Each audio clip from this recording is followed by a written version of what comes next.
دغه سې چې دینو خطبه شروع وي د جمعې او د جمعې خطبه کې قران پاک چې دینو بیانېږي او دغه وخت کې خلک لګیاي په موبایلونو کې یا په غب شپ کې لګیاوي او د قران پاک حق چې دینو ضایع کوي. نو د قران پاک د حقوقو یو حق دا دی چې کله د قران پاک تلاوت کړي شي نو هغه په غور سره اوریدل چې دینو واجب دي او داغه طرف ته چې دینو استماع کول او داغه چې دینو الفاظ اوریدل دا پټولو مسلمانانو باندې واجب دي. د منافقینو بدا عادت وو چې کله به قران پاک لوستل کېدو نو دی بشور او شغب کولو او تالیان به غغولی او شپېلیان به وهلي. دا د منافقینو او د کافرانو عادت وو. د دې عادت نه د ځان بچکولو د پاره مسلمانانو ته پکار دي چې د قران پاک فواید ورته حاصل شي. نو هغه فواید حاصلولو د پاره اولنې شرط دا دی چې هغه طرف ته چې د توجه وکړي شي. دویمه د قران پاک حق دا دی چې دا کم از کم په ناظره باندې سړی وای او صحیح ناظره سره چې دین وای ځکه یو زبر زیر غلطه سره چې د قران پاک معنا بدلیږي فقط دا چې دینو د عربی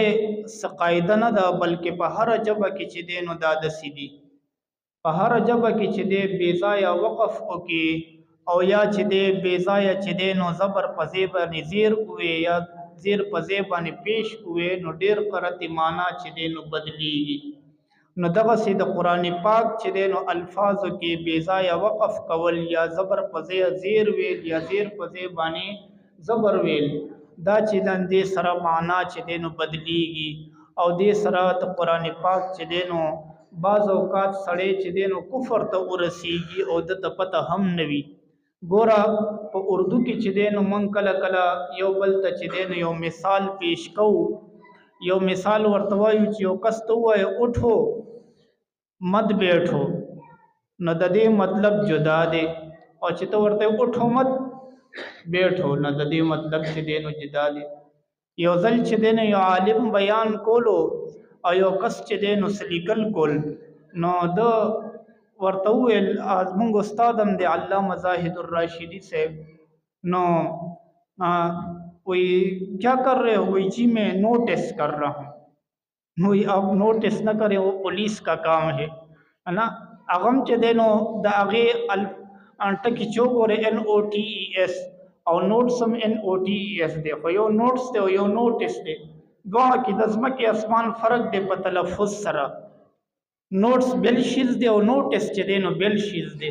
نو په انګلیش کې چې دی معنا بدلیږي مطلب چې دی نو بدلیږي. پښتو کې چې دی نو داسې الفاظ دي چې یو ټکی به صحیح وي او چې لږ زبر زیر غلطي دی وکړه نو کنزل دی جوړ شي. زبه مثالونه نه بیانوم بیا وایي چې دا مولا صاحب خدای خبر سوی نو مثالونه درته نه بیانوم. پښتو کې چې دی نو یو زبر زیر دی غلط کو نو سم دم ټکی نه چې دی کنزل جوړیږي. نو څنګه چې په پښتو کې یا په اردو کې یا په انګلیش کې چې دی نو معنا بدلیږي داسې چې دی نو په عربی کلام کې چې دی نو معنا بدلیږي. سوره براءت کې چې دی نو یو آیت یو کس چې دی تلاوت کولو نو حجاج بن یوسف روان وو وای ان الله بریء من المشرکین ورسوله دې دلته کنه قاری صاحب ناس ته نور قاریان وای دلته ورسوله ټکې دې نو هغه ورسوله ویلو چې ورسوله ویلو نو معنی چې دې بالکل بدل شو چې الله جل شانه او دا رسول چې د مشرکانو نه بری دي او چې د کله ورسوله ویلو نو مطلب دا شو چې الله د مشرکانو نه هم بری دي او نعوذ بالله ثم نعوذ الله د خپل رسول نه هم بری دي. نو څومره غټ کفر شو او څومره غټ چې د معنا بدل شو. دریم چې د قران پاک د حقوق نه یو حق دا دی